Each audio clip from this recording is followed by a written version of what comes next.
మహేష్ బాబు హీరోగా Rajamouli pan world మూవీకి తెరకెక్కిస్తున్న సంగతి మన అందరికీ తెలుసు. మరి ఈ సినిమా షూటింగ్ కూడా ఇప్పటికే ప్రారంభమైందని తెలుస్తోంది. Indian Hollywood actor Priyanka Chopra ఈ చిత్రంలో మహేష్ బాబుకి జోడీగా నటిస్తోంది. ఆమె కూడా ప్రస్తుతం అల్యూమినియం ఫ్యాక్టరీలో జరుగుతున్న షూటింగ్లో పాల్గొందని సమాచారం. అలాగే ఈ సినిమాలో చాలా మంది ఇండియన్ స్టార్స్ యాక్టర్స్ భాగం కాబోతున్నారట.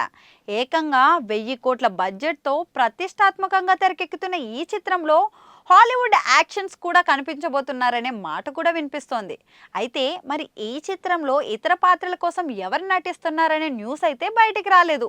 రాజమౌళి ఈ సినిమా షూటింగ్ చాలా పకడ్బందీగా అయితే చేస్తున్నారు. మూవీ మెజారిటీ స్టోరీ మొత్తం కూడా అమెజాన్ ఫారెస్ట్ బ్యాక్డ్రాప్లో ఉంటుందనే మాట అయితే వినిపిస్తోంది. కెన్యాలో నెక్స్ట్ షెడ్యూల్ని జక్కన ప్లాన్ చేస్తున్నారట.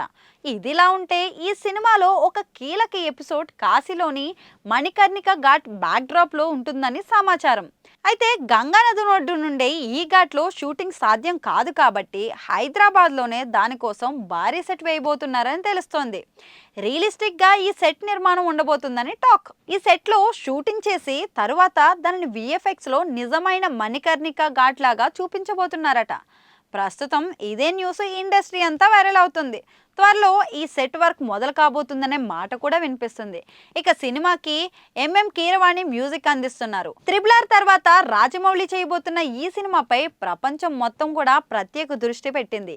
ఈసారి జక్కన ఎలాంటి కథను చెప్తాడో చూడాలని అందరూ అనుకుంటున్నారు. ఇక ప్రియాంక చోప్రా చాలా ఏళ్ల తర్వాత చేస్తున్న ఇండియన్ సినిమా SSMB 29 కావడం మరొక విశేషం. ఈ సినిమా కోసం ఆమెకి ఏకంగా 35 నుంచి 40 కోట్ల మధ్యలో రెమ్యునరేషన్ ఇచ్చినట్లయితే టాక్ వినిపిస్తోంది. ఇండియాలో హైయెస్ట్ పెయిడ్ హీరోయిన్గా ప్రియాంక చోప్రా ఈ సినిమాతో మారబోతుంది. అలాగే సూపర్ స్టార్ మహేష్ బాబుకి 100 కోట్లకు పైగా రెమ్యునరేషన్ ఇవ్వబోతున్నట్లు ప్రచారం కూడా జరుగుతోంది.